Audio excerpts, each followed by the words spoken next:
Hello guys, welcome back to my channel. இந்த வீடியோவில் ஒரு ப்ளவுஸ் டிசைன் எப்படி நான் ஆல்ரெடி ஒர்க் பண்ணிட்டேன், ஜஸ்ட் எக்ஸ்பிளைன் மட்டும் பண்ணியிருக்கேன். நான் எப்படி ஒர்க் பண்ணேன் அப்படிங்கிறதையும் என்னென்ன மெட்டீரியல் யூஸ் பண்ணியிருக்கேன் அப்படிங்கிறதையும் எக்ஸ்பிளைன் பண்ணியிருக்கேன். ஓகேங்களா?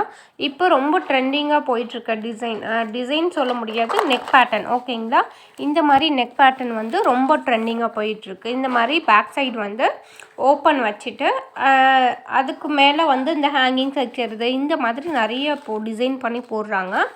இந்த ப்ளவுஸுக்கு வந்து நம்ம மேலே போட் நெக் எடுத்திருக்கோம். ஓகேங்களா? இப்போது இந்த ப்ளவுஸோட அந்த போட் நெக் ஓப்பன் பார்த்திங்கன்னா 8 வந்திருக்கு. அதாவது 4 வரும் நமக்கு ஒரு சைடுக்கு மட்டும், அதாவது சென்டர்லேருந்து லெஃப்ட் சைடு ரைட் சைடு. ஓகேங்களா? இப்போ வந்து நார்மலாக ஒரு ப்ளவுஸ்க்கு வந்து 3.5 வரலையும் போடலாம். அது ரொம்ப குண்டாக இருந்தாங்க அப்படின்னா அந்த பேக் ஓப்பன் எடுப்போம் இல்லையா, அது 3.5 வரலையும் எடுக்கலாம். இதுவே நார்மல் இப்போ அவங்க ஒரிஜினல் ப்ளவுஸ் சைஸ் வந்து 3 அப்படின்னா நீங்கள் போட் நெக் எடுக்கும்போது 1 இன்ச்சு சேர்த்து எடுக்கணும், 4ஆக எடுத்துக்கணும். ஓகேங்களா?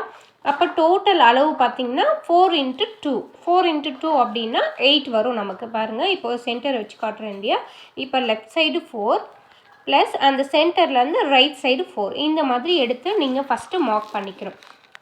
ஓகேங்களா? நார்மலாக ஒரு ப்ளவுஸ் நெக்கை எப்படி மார்க் பண்ணுறோமோ அதை விட 1 இன்ச் எக்ஸ்ட்ரா சேர்த்து மார்க் பண்ணிங்க அப்படின்னா இந்த மாதிரி போட் நெக் வரைஞ்சி நீங்கள் டிசைன் பண்ணும்போது உங்களுக்கு நல்ல ஒரு நீட் லுக் கிடைக்கும். ஓகேங்களா? இப்போ மேலேருந்து பாருங்கள் 3 இன்ச்சு கீழே எடுத்திருக்கேன். அந்த இடத்துல 3 இன்ச்சு மார்க் பண்ணிவிட்டு அதுக்கப்புறம் இந்த மாதிரி கர்வ் ஷேப்லாம் வந்து நீங்கள் ட்ரா பண்ணி எடுத்துக்கலாம். மோஸ்ட்லி டெய்லராக இருந்தீங்க அப்படின்னா உங்களுக்கு இதெல்லாம் தெரிய நிறைய வாய்ப்பு இருக்குது, அவங்களுக்கு கண்டிப்பாக தெரியும். பிகினர்ஸாக இருக்கீங்க அப்படின்னா இந்த மாதிரி நெக்குக்கு இப்படி தான் மார்க் பண்ணணும். ஓகேங்களா? இப்போ மேலேருந்து 3 இன்ச் 3 to 3.5 வரலையும் எடுத்துக்கலாம். இப்போ பார்த்திங்க அப்படின்னா மேலே வரைஞ்சிருக்கோம் இல்லையா, இந்த ரவுண்ட் போர்ஷன், இந்த 3 இன்ச் எடுத்து நம்ம மார்க் பண்ணி ரவுண்ட் பண்ணியிருக்கோம் இல்லையா, இந்த சர்க்கிளுக்கு வந்து ஃபஸ்ட்டு நம்ம ஒர்க் பண்ணி முடிச்சிடணும். அதாவது 3 லைன் சரி, அதோட sugar bead, 3M bead, sugar bead, இதை முடிச்சுட்டு அதுக்கப்புறம் வந்து நம்ம என்ன பண்ணணும் அப்படின்னா அந்த 1 இன்ச்சு வந்து நான் கேப் விட்டுருக்கேன். இந்த 1 இன்ச்சு பார்த்திங்க அப்படின்னா இங்கே பாருங்கள், இந்த பேப்பரில் வந்து நம்ம வரைஞ்சி நான் எப்படி சும்மா ட்ரா பண்ணி காட்டுறேன்.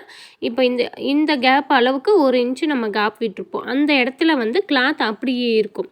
அது வந்து டெய்லர் என்ன பண்ணுவாங்க அப்படின்னா அந்த மேலே உள்ள போர்ஷனையும் அந்த பேக் சைடு கீழே இருக்கு இல்லையா, அந்த ஓப்பனையும் மட்டும் கட் பண்ணி எடுப்பாங்க.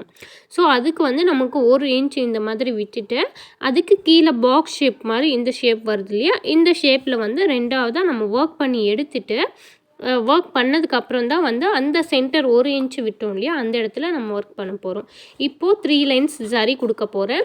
மேலே என்ன ஃபாலோ பண்ணுமோ அதே சேம் ஒர்க். அடுத்து sugar bead, 3mm punch bead, அதோட 1 லைன் சுகர் பீடு, இதை கொடுத்துட்டு அதுக்கப்புறம் மேலே கீழே நமக்கு ரெண்டுமே இப்போ ஃபினிஷ் ஆகிடும். இப்போ இந்த சென்டர் கேப்பில் பார்த்திங்க அப்படின்னா கொஞ்சம் கேப் தெரியும். அந்த கேப்பில் தான் நான் திரும்ப அகெயின் ஒரு 3mm பீட்ஸ் வச்சுட்டு அந்த சைடில் இருக்க கேப்லேயும் ஒரு 5, இந்த லெஃப்ட் சைடு ரைட் சைடையும் ஒரு 5 3mm வச்சுட்டு அந்த பார்டரை வந்து க்ளோஸ் பண்ணிவிட்டேன் அந்த 1 இன்ச்சுக்கு.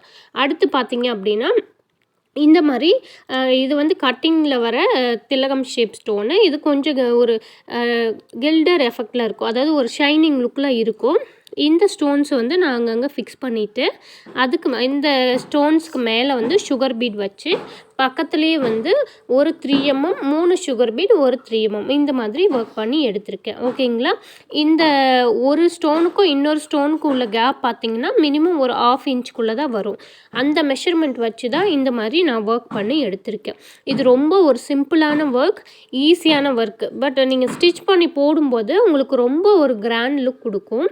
இப்போ பார்த்திங்க அப்படின்னா அவங்களுக்கு வந்து இந்த சென்டரில் பேக் சைடு வந்து ஹேங்கிங்ஸ் வேணும் அப்படின்னு கேட்டிருந்தாங்க. இந்த மாதிரி டேப்லெட் பீட் யூஸ் பண்ணி ஹேங்கிங்ஸ் வேணும்னு கேட்டிருந்தாங்க. அதுக்குமே வந்து நான் சாம்பிளுக்கு வச்சு பார்த்தேன், இந்த மாதிரி வச்சா நல்லா இருக்கா அப்படின்னு. இது வந்து கொஞ்சம் கேப் தெரிஞ்சிற மாதிரி இருந்தது. ஸோ இன்னும் கொஞ்சம் பீட்ஸ் வச்சுருக்கேன். இது சென்டரில் இன்னும் கொஞ்சம் அட்டாச் பண்ணி நெருக்கமாக கொடுத்தோம் அப்படின்னா இன்னும் சூப்பராக இருக்கும். இந்த ப்ளவுஸ் டிசைன் அவ்வளோதான். இதுக்கான ஸ்லீவ் வந்து ஆல்ரெடி நான் அப்லோட் பண்ணியிருக்கேன். அந்த ஒர்க்கை போய் பார்த்துட்டு வாங்க. இந்த ஒர்க் எப்படி இருக்குது அப்படிங்கிறத கமெண்டில் சொல்லுங்கள். இந்த மாதிரி நீங்களும் ஒர்க் பண்ணி உங்கள் கஸ்டமருக்கு கொடுங்க. தேங்க்யூ ஃபார் வாட்சிங் மை சேனல்.